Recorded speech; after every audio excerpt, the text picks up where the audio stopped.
decades. The shape and trajectory of international philanthropy is unimaginable without him.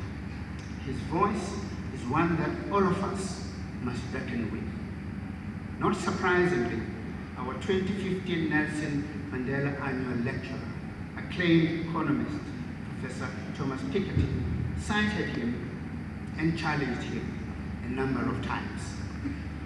I have no doubt that he will concentrate our minds and ignite our best passions today. It only remains for me to invite him to this lectern. Bill, we await your words and welcome you warmly to this esteemed platform. Ladies and gentlemen, Mr. Bill Gates.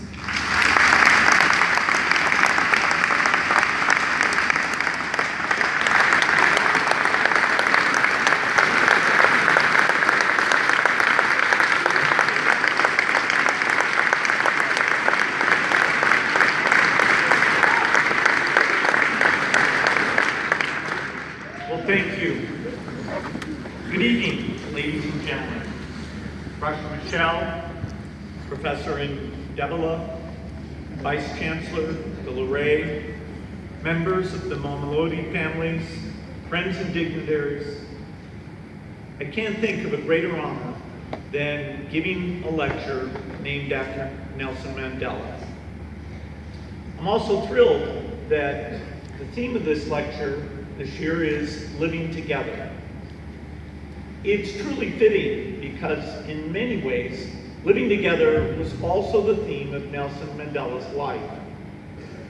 The system he fought against was based on the opposite idea, that people should be kept apart, that our superficial differences are more important than our common humanity. Today, South Africans are still striving to live together in the fullest sense. But you are so much closer to that ideal because Nelson Mandela and so many others believed in the promise of one South Africa.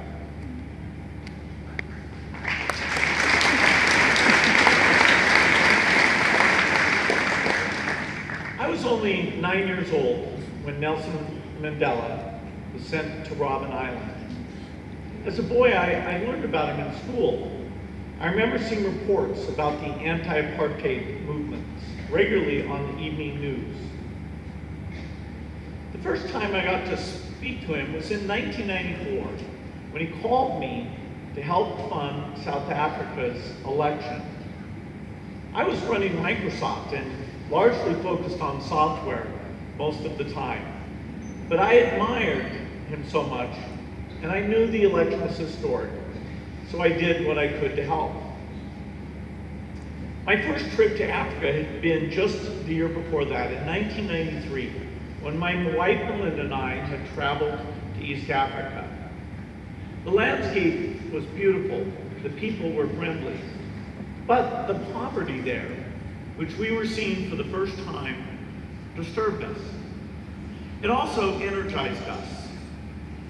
Obviously, we knew parts of Africa were poor, but being on the continent turned what had been an abstraction into an injustice we couldn't ignore. Melinda and I had always known that we'd give our wealth to philanthropy eventually, but when we were confronted with